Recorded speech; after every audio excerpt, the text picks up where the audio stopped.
आज राजस्थान के अंदर कई ऐसे स्कूल हैं जो बड़ी जर्जर स्थिति के अंदर है। मरम्मत भी लगातार मांग रहे हैं। उसके बावजूद आप देख सकते हो बजट बड़े बड़े पास होते हैं, लेकिन वो बजट धरातल पर लागू ही नहीं होते। शिक्षा मंत्री के बयान को देखने के बाद तो हृदय ही कांप उठा। ऐसे लोग जो आर्थिक रूप से मजबूत और प्लेन क्रैश होने के बावजूद चले गए, 1 करोड़ रुपए उनको मुआवजा दिया जा रहा है। जो बच्चे इस भारत का स्वर्णिम भविष्य बनने जा रहे थे, और उन बच्चों को 10 लाख रुपए मुआवजा। ये तो न्याय की बात नहीं हुई और मानवता की बात लगी भी नहीं। क्या ये बच्चे गरीब परिवार के थे इसलिए इनको कम मुआवजा मिल रहा है? क्या ये बच्चे आदिवासी परिवार के थे तब कम मुआवजा मिल रहा है? या सरकारी स्कूल में पढ़ने वाले बच्चे थे इसलिए कम मुआवजा मिल रहा है? इसका असल कारण क्या हो सकता है?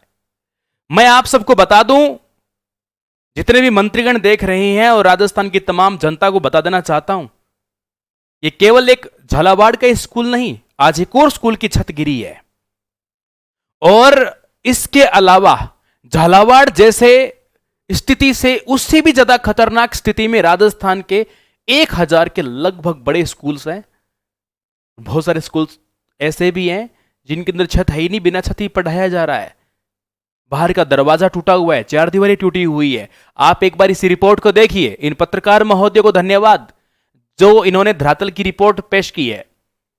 झालावाड़ जैसे दर्दनाक हालात, जिले में 793 जर्जर और 164 खस्ता हाल स्कूल भवन विभाग नहीं दे रहा है ध्यान, क्योंकि उनको एमएलए के, एमपी के, उनके भी काम करने होते हैं। चलो करो, अच्छी बात है।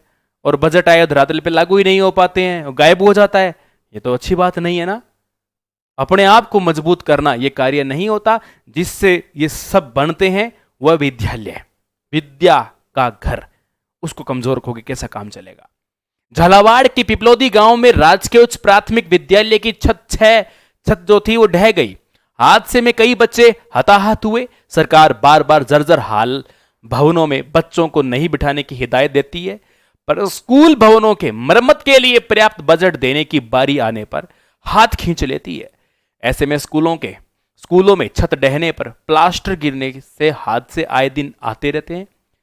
डूंगरपुर जिले की ही बात करें तो यहां 793 स्कूल भवन जर्जर है, वहीं 134 भवन तो खस्ता हाल हो गए हैं। इसके बावजूद उनमें नौनिहालों की जान जोखिम में डालकर अध्यापन हो रहा है।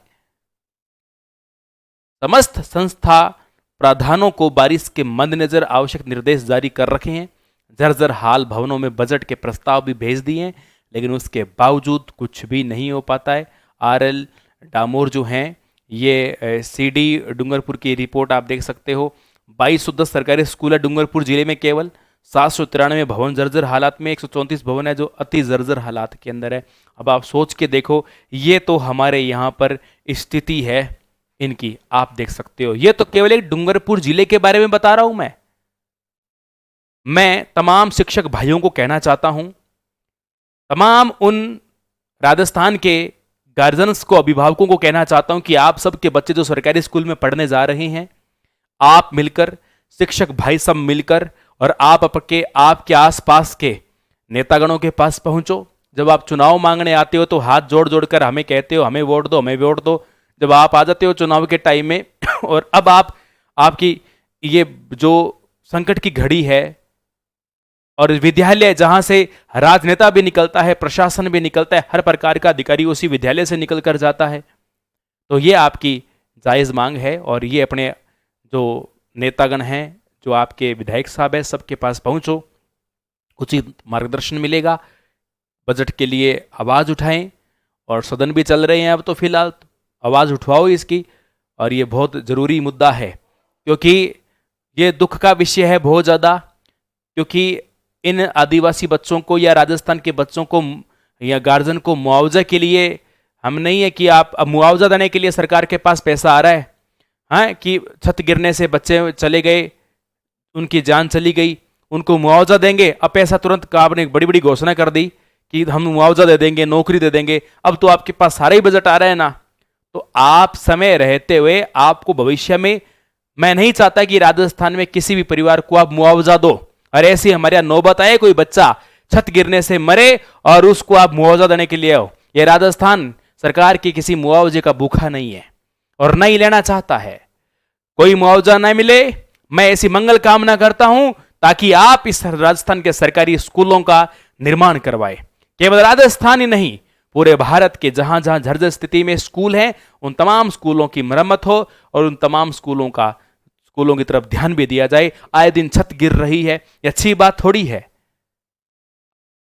जितने भी अध्यापकगण अपने अपने विद्यालय की स्थिति है, वो स्थिति आप प्रशासन को भी अवगत करवाएं, वहां के राजनेताओं को अवगत कराएं। मैं शिक्षक भाइयों से इस बात के लिए निवेदन करना चाहता हूं, सभी शिक्षक भाई इसके लिए जागरूक हो। मैं शिक्षक भाइयों को कहना चाहता हूं, इसके लिए आज आप जागरूक होगे तो किसी भी मां बाप को अपना बच्चा नहीं खोना पड़ेगा। आज तो मान लो किसी बच्चे की जान गई है, कल को पढ़ाते हुए किसी शिक्षक शिक्षिका की भी तो जान जा सकती है ना। तो जान किसी की भी जा सकती है, घटना कहीं भी घटित हो सकती है। इसलिए मेरे शिक्षक भाइयों, आप सबसे निवेदन है कि प्रशासन तक ये बात पहुंचाओ और आप अपने स्कूल की जर्जर स्थिति को बताओ, उसकी वीडियोग्राफी करो, वीडियोग्राफी करके राजनेता तक पहुंचाओ और उनको ट्वीट करो, उन तक पहुंचाओ। यह आपकी जिम्मेदारी बनती है, क्योंकि विद्यार्थी हैं तो आप हैं और आप रहोगे तो विद्यार्थी रहेंगे। तो हम सब के साथ यह सारा काम होता है। और आप वीडियो बनाइए अपने स्कूल की, जर्जर स्थिति है तो आपकी वीडियो, यदि आपके पास सोशल मीडिया मंच नहीं है तो मुझे वीडियो बना के दीजिए, आपकी वीडियो को प्रसारित मैं करूंगा। यदि आपने ऐसा काम किया है, किसी भी बच्चे की जान नहीं जानी चाहिए। हम ये चाहते हैं कोई बच्चा इस काल का ग्रास न बने, हम यही मंगल कामना करते हैं। जय हिंद, जय भारत।